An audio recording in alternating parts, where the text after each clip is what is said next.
पैसा चाहिँ lord Alto आउने जति छ, तर मनमा रहर चाहिँ होन्डा चढ्ने छ। के बोले भाइ? अब के बोले? मैले लोडेमनको पकेटबाट 4 वटा यस्तो गाडी निकालेको छु, त्यसैले माननीय सदस्यहरू बस्नुस्। मालूम है तेरे बाप को मत सिखा चल। आजको एपिसोडमा हामी हेर्नेवाला छौं बालेन जस्तो एकदम स्टाइलिश, हर्क जस्तो चिप अनि केपिबाको जस्तो लग्जरी फिल दिने गाडीहरू। मेरो अनुहार मन पर्दैन होला। सिधै भन्छु, बाउबाजेको घर खेत केही पनि बेच्न पर्दैन। चल झुटा। जाबो एउटा किडनी मात्र इनफ छ। होन्डा सिटीको थर्ड जेनेरेसन सेकेन्ड ह्यान्ड मार्केटमा starts from just 13 lakh rupees. ओए किन यस्तो ब्लरी देखिन्छ यो? जापानिज डिएनए हो नि त, त्यसैले ब्लरी देखेको। यो गाडी नेपालको सरकारी जागिरेहरू जस्तो भाइब दिने मसिन हो। बाहिरबाट हेर्दा एकदम सोझो, सिम्पल, शरीफ टाइपको गभर्नमेन्ट अफिसरहरू जस्तो डिसिप्लिन लुक, तर भित्र छिर्ने बित्तिकै मामफुली यो त पुरै हरामी रहेछ। Comfort level next stage, soft seats, relaxed cabin अनि सस्पेन्सनले रोडको टेन्सन सब खाइदिएको जस्तो feel. 1.5 litre natural aspirated engine छ, तर कस्तो भन्दाखेरि बटर जस्तो एकदम स्मुथ, न ठुलो इन्जिन अनि अझ 4 वटा सिलिन्डर भएको कारण नो अननेसेसरी भाइब्रेसन्स। अनि अब रिलायबिलिटीको कुरा गर्दाखेरि बरु तिम्रो पार्टनरले तिमीलाई धोका दिएर जान सक्छ, यो गाडीले कहिले पनि तिमीलाई धोका दिँदैन। सिटी भित्र राम्रो माइलेज, हाइवेमा त झन् even better because of its engine as well as aerodynamics. German कारहरू एग्रेसिभ हुन्छन्, होन्डा सिटी चाहिँ अलि पोलाइट हुन्छ, तर रिमेम्बर है, पोलाइट भनेर विक चाहिँ हुँदैन। स्कोडा ऱ्यापिड, यो हो स्कोडाको Rapid. 1.6 litre TDI engine, 105 brake horse power र 250 न्युटन मिटर टर्क। यो नम्बर सुन्दा नै बुझिन्छ यो गाडीमा ड्रामा होइन, टर्क भरि भराउ छ। हाइवेमा अरू गाडीहरू 80 को स्पिडमा पार्टीहरूमा झ्याप भएर नाच्ने अङ्कल जस्तै हल्लिन्छन्, तर यो ऱ्यापिड चाहिँ 120 को स्पिडमा पनि काम एन्ड कम्पोज जस्ट लाइक मोटो संसार दादा। न हल्ला न ड्रामा, सिधै ग्लाइड गर्छ।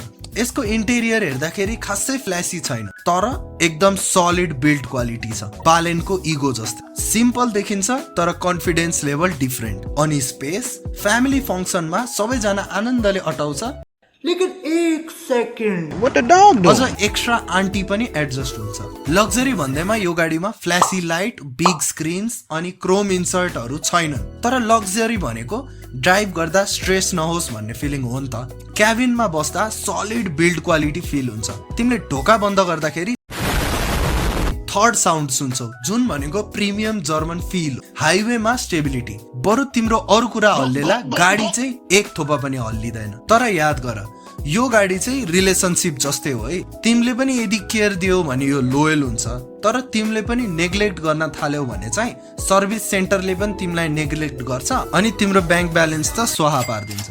फक्सवागन भेन्टो, यो हो फक्सवागनको भेन्टो, पोलोको जुडवा भाइ, तर अलि म्याच्योर भर्जन। सेकेन्ड ह्यान्ड मार्केटमा 12 लाखबाट स्टार्ट हुने यो गाडी अब नेपालमा धेरै मान्छेले भन्छन् स्क्रिनहरू छैन रहेछ, लग्जरी त पक्कै होइन। ब्रो, लग्जरी स्क्रिनले हुँदैन।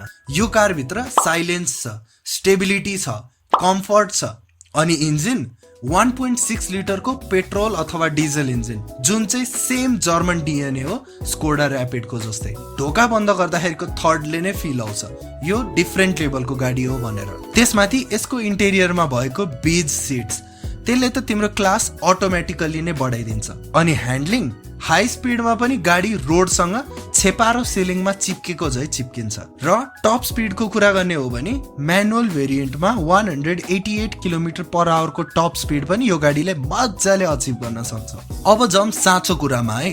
लग्जरी भन्नाले त्यो ओयोको रुम जस्तै जताततै लाइट, जताततै क्यामेरा हाल्ने मात्र होइन है। लग्जरी भन्नाले नो टाउको दुखाइ, स्मुथ राइड अनि stress free driving. Hyundai Tucson first generation, यो हो ह्युन्डाईको टक्सन।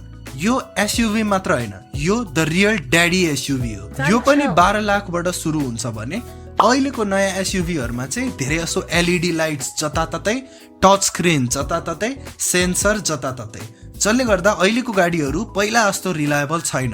तर यो टक्सन भने एकदम सिम्पल, हेभी, सलिड बिल्ड अनि 2 लिटरको डिजेल इन्जिन।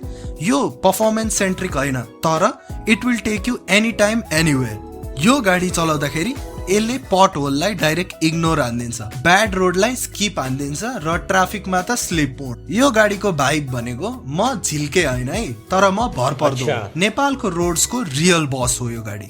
सो अब कन्क्लुजनमा भन्नु पर्दाखेरि नेपालमा लग्जरी भन्नाले फरारी होइन, लग्जरी भन्नाले हो स्कोडा ऱ्यापिड जुन चाहिँ sleeper performance, Vento German discipline, Honda City reliability king, Tucson एसयुभीहरूको दादा। अनि याद गर, कार किन्न पैसा होइन, एउटा किडनी र करेज चाहिन्छ जुन चाहिँ धारा शुद्ध तोरीको तेलले दिन्छ। So if you enjoyed this video, like, share and subscribe. लास्टमा चाहिँ